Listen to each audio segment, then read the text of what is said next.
Assalamualaikum everyone. Inshallah, today I am going to tell you a story of Prophet Nuh, alaihi salam.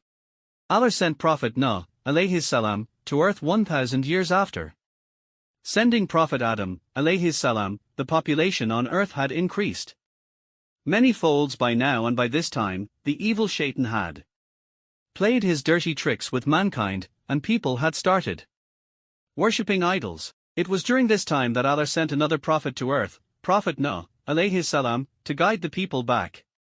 But it wasn't going to be an easy job for the prophet. Fear Allah, and do what Allah says, shouted the prophet to everyone. But the people didn't want to listen. They shook their heads, and continued worshipping the idols. The prophet was an excellent speaker, and he was very patient too. Don't you understand that it was Allah who created this whole world? Shouted the prophet. It was Allah who created the sun, the moon and the stars you see in the sky. He created the rivers, the mountains, the trees and everything that you see around. He did all this for you, and you alone. Then why are you not showing him any respect? Why are you worshipping these idols? But the people turned their backs on him, saying, Har! Who are you to advise us? You are just another man, and we think that you are lying. Go away, and leave us alone. But there were good Muslims on earth too. Most of them were weak and poor. They listened to the words of the prophet and realized that they were committing a sin by worshipping the idols. Now there were two different groups of people on earth, one who worshipped Allah and the others who continued idol worship. Nuh continued preaching to the people for many years. The idol worshippers soon became tired of the prophet. You've been preaching lies for long enough, they said. We are going to stone you if you do not stop. But the prophet ignored them and continued calling the people tirelessly. He preached to them during the day and the night. On many occasions, he was stoned by the idol worshippers. While preaching to the crowd, he was even beaten with the sticks. Different from us, shouted the idol worshippers, you are no prophet. You are just another man, and why should we listen to you? I'm telling you the truth. The prophet pleaded to them, you are committing a sin by worshipping the idols. But the people didn't listen and they beat him again. I fear for you. Allah is going to punish you one day, the prophet shouted to them. But the people had no shame, and they said, he is a fool. Don't listen to him. All this pain did not let the prophet to stop calling out to the people. He continued preaching to them for 950 years. The disbelievers kept making fun of the prophet, and by now they had taken things too far. Nuh, alaihi salam, was disappointed by now, whereas the number of disbelievers kept growing and growing. One night when the prophet was offering his prayers, Allah spoke to him. He said, no, God said to the prophet, you have done what you were asked to. I am going to punish all the people and the earth for their wrongdoings. Everyone on earth is going to die, except the Muslims and the animals, said Allah.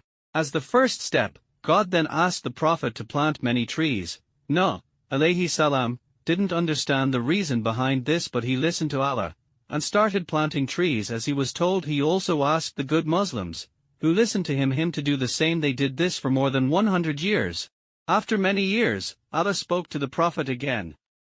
This time he asked the prophet to start building a ship. It has to be a huge ship that can accommodate a pair of every animal on this earth, said Allah. The prophet was confused. He didn't know how to build a ship, and no one had ever made a ship before. In spite of this, the prophet started making the ship with the help of makers. First they made plans for building the ship. No one knows the exact size of the ship. Some say it had a length of 600 feet, and others say it had a length of 2,400 feet. Whatever it was, the ship was sure going to be gigantic one. We will help you to build the ship, said his children, and the Muslims, and they joined the prophet first. The prophet had to choose a place for building the ship. He chose the mountains far away from the city. The prophet collected the tools and set out to build the ship. They started cutting down the trees for wood. Yes, it was the same trees that he had planted more than 100 years back. Then they started building the ship as per the plan. The men worked very hard, day and night, to build the ship. When the disbelievers saw the prophet building a ship on top of a mountain, they started making fun of him. You are such an old fool, they said. Why would you possibly need a ship so huge? The others said, and how are you going to take it to the sea? You would come to know very soon, replied the prophet. The people didn't know why the prophet was building the ship, and they thought that the prophet had lost his mind. The prophet and his men kept working hard. After many months, the ship was finally ready. They then thanked Allah for helping them to finish the ship. The time for flood was nearing day by day. One night Allah told the prophet that he will start flooding the earth, the day when the Prophet sees water coming out of the stove in his house.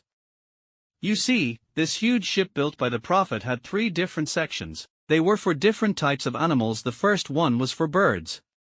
The second part of the structure was for humans, and the third part was for animals. And while the day of the flood got nearer, animals and the birds started arriving one by one. They were arriving in pairs, one male and a female. There were elephants, giraffes, lions, rabbits, parrots, and soon the ship was filled with all the variety of animals and birds from earth. And one day, like God had told the Prophet, water suddenly started coming out of the stove in his kitchen. This was the sign Nuh, alaihi salam, was waiting for.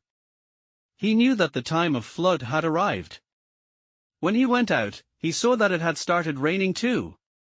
Without wasting any time, he ran out and called all the good Muslims who had helped him to build the ship. He asked all of them to board the ship immediately. The disbelievers didn't understand what was going on, so they kept laughing at the Prophet. "Look at the old fool," they said.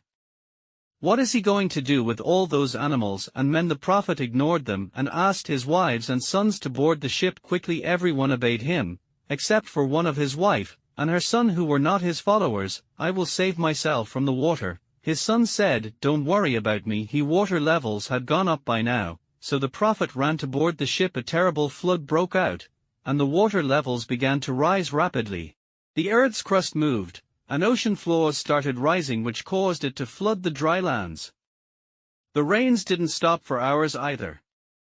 By now people realized that what the Prophet told them was true, and they ran toward the mountains to save themselves. The Prophet saw that his wife and son were climbing a mountain to escape from the water, so he shouted to them, "Come and board the ship, save yourself." But they ignored him and climbed to the top of the mountain. Then a huge wave, bigger than the mountain they stood on, came and hit them, killing both of them. These enormous waves killed all other disbelievers as well. The water kept rising and rising, and after some time, the earth was completely filled with water. Then Nuh, alaihi salam, said, Bismillah. When the Prophet uttered these words, the ship started moving. The rains had stopped by now, but the entire earth was filled with water. The Prophet knew that he had to keep sailing for a long time. But didn't the animals hurt others? How did they live together? The ship had 80 people in it, and the Prophet had taken precautions to store enough food for the men and the animals. Allah had it all planned, my son. He made the ship suitable for the silent sheep as well as the violent lion. All the violent animals were down with some or the other sickness.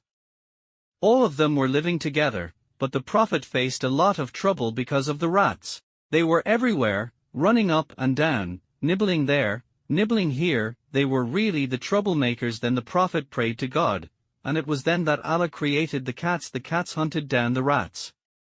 And after some time, the rats started behaving as well. Like that, Allah, SWT, solved many problems that the Prophet had to face during the journey. They had sailed for about 150 days by now, and they couldn't find land anywhere they could see the Prophet, and the men waited and waited for many days. The Prophet then decided to send a crow to see if it could find land anywhere. The crow didn't return at all. Then the Prophet sent a dove in search of the land. The dove flew away, and after a few days returned with a branch of olive tree in its beaks. The Prophet and his family were really happy, as they knew that they were close to the land.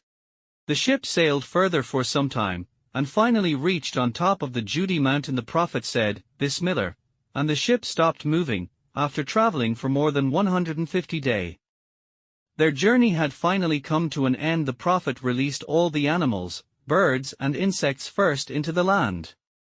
They went out and populated the earth back again. The Prophet and other Muslims came out of the ship, and the first thing he did was to put his forehead to the ground in prostration, and that was a new beginning for the human race. Thanks for watching and subscribe my channel for more Islamic stories.